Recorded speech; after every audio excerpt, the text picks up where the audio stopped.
Good afternoon, Paul. Good afternoon, Sean. Hello. Um, so first of all, some people may recognise our voices if they've called the PHA over the past week or so. But we just thought it'd probably be a good idea if we explain who we are before we got into any detail of what this is about. So hi, I'm Sean. I work directly here at the PHA UK. Have done for 7 years, and in my current capacity of Director of Membership Support. And with me is Paul Sefton. Paul is still on the nurses' register. He was a ward manager at the SPVDU at the Royal Hallamshire Hospital. So some of you may know Paul quite well, but I realise I'm stealing your thunder here, Paul. So I'll let you introduce yourself. Yes, thanks, Sean. I'm Paul, and I will have spoken to quite a few of you, and also met quite a few people. I'm now working at the PHA.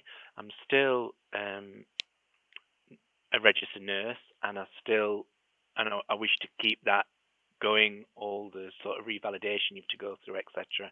I still want to keep that qualification. Uh, so I'm still a nurse, but working at the PHA as a sort of research support and like a developmental coordinator. I'm not very good on titles, but No, hopefully this is evolving.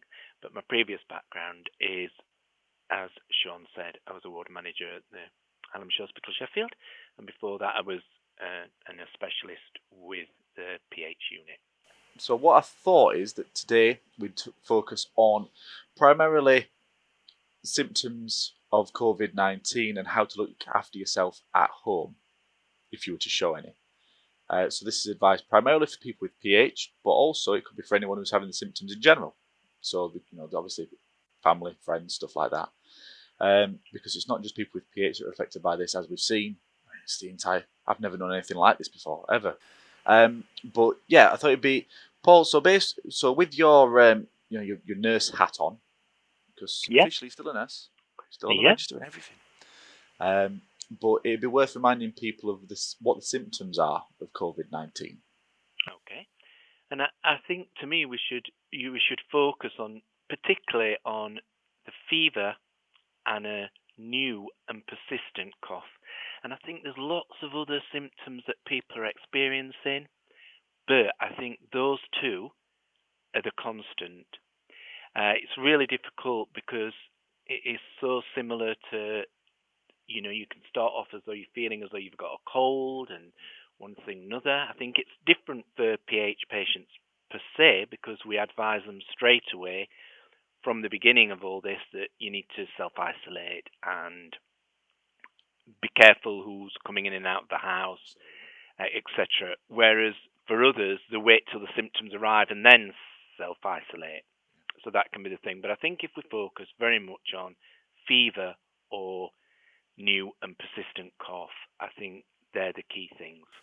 So the symptoms, if they're very similar to like a heavy cold or a flu, I mean, what medications could people take to help with that? I mean, to be honest, with fever and colds and things, paracetamol it's just excellent in my opinion. Obviously, some people can't take paracetamol, and so you'll need to use the alternative that you would normally use. And that's the thing to think about is what would you normally take if you had a cold or a flu? What would be the alternative?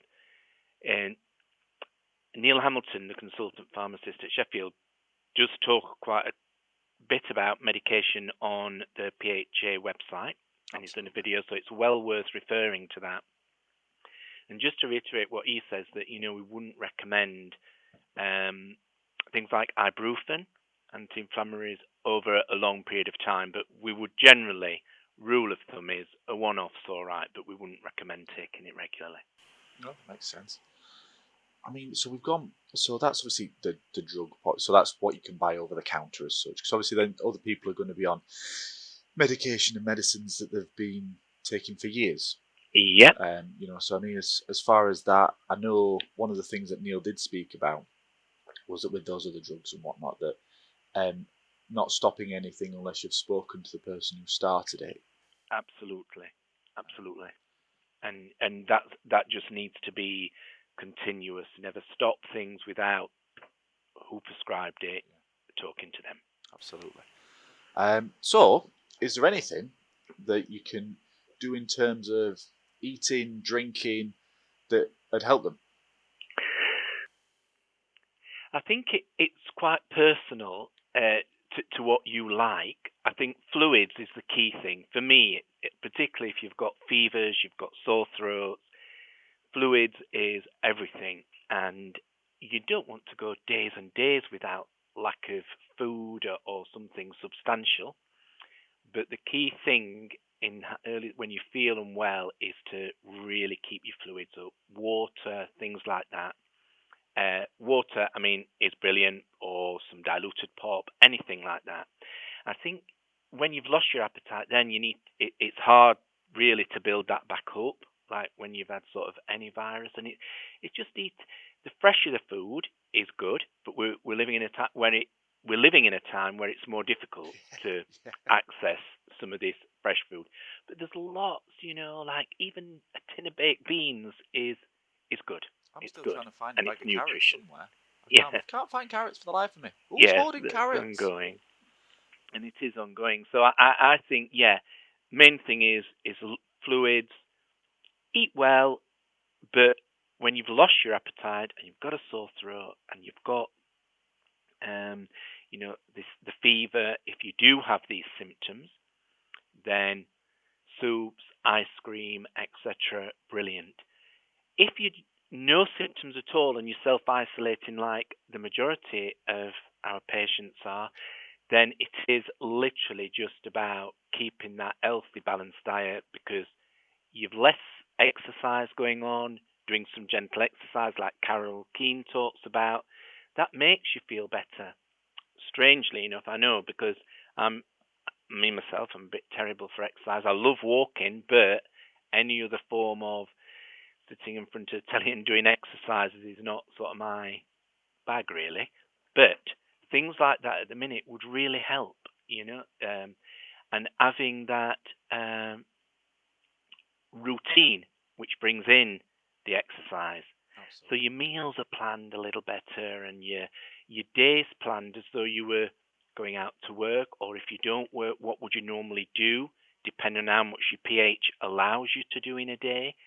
But it's just trying to keep some sort of routine while you're so constricted, because many of the patients that we see do go out to it or can get out and about at times, and I think it's important to remember that suddenly you are very isolated, besides the people who you're seeing in the household or by phone. I've just thought, because one of the old wives' tales, if it is an old wives' tale that I was brought up on, was that old saying of starve a fever, feed a cold. Is it? Is that applicable? No, and not at all. Unfortunately, when you feel so unwell, you hardly feel like drinking at times, but it's just to keep it going. And little bits often are better than trying to, right, I've got to really drink this glass of water now. Well, drink it over a period of time, anything like that.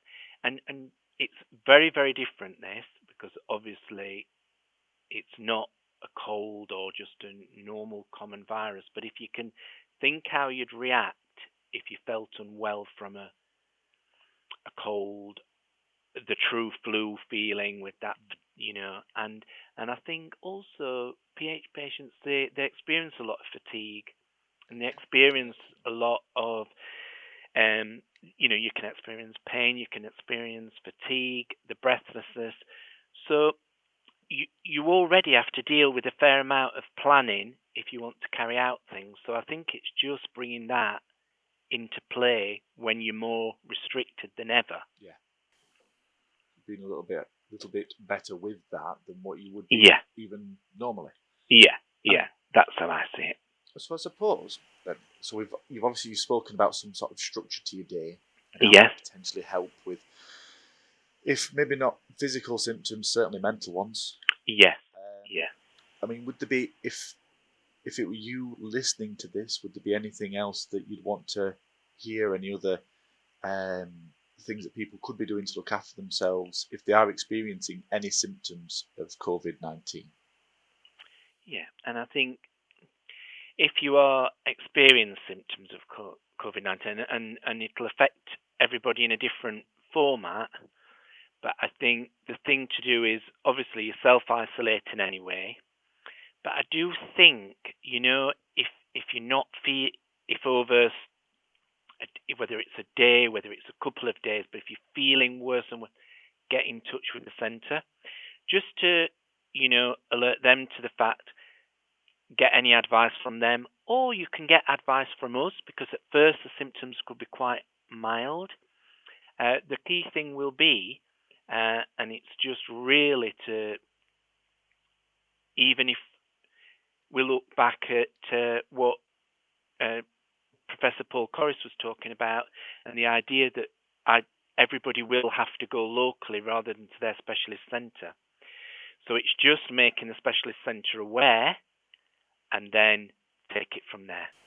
So, just to finish off, we wanted to reassure all as members, everybody that's listening, that we're working really hard to support you during this really difficult time. And Paul, like you were saying to me earlier on before we started, that don't forget that we have extended out our office opening times. Yeah. So it'll either be me or you that'll be there throughout. We're working Saturdays and Sundays, aren't we? Oh, yes. Oh, yes. Between 10 a.m. and 1 p.m. So if you've got any questions, we'll do our best to get back to you and help you out. And I'd say that, always leave a message because we will get back to you. Or if you email via the PH office, we will get back to you. I know we're not an emergency service, and that's not what we're here to do, but we are here to give as much reassurance and support, and hopefully as well try and just help the PH centres because obviously they'll be quite inundated on the front line. Yeah, definitely. So if we can help in any way by being there, I think the one thing that we can't always do is answer immediately or get back to you straight away, but we will get back to you. But obviously, just to reiterate, if you are very, very unwell, you must go through that normal channel of, GP or 111, as the website sort of suggests. Perfect. No, that's lovely. So yeah, thank you everybody, and stay safe. Look after yourselves. Look after each other.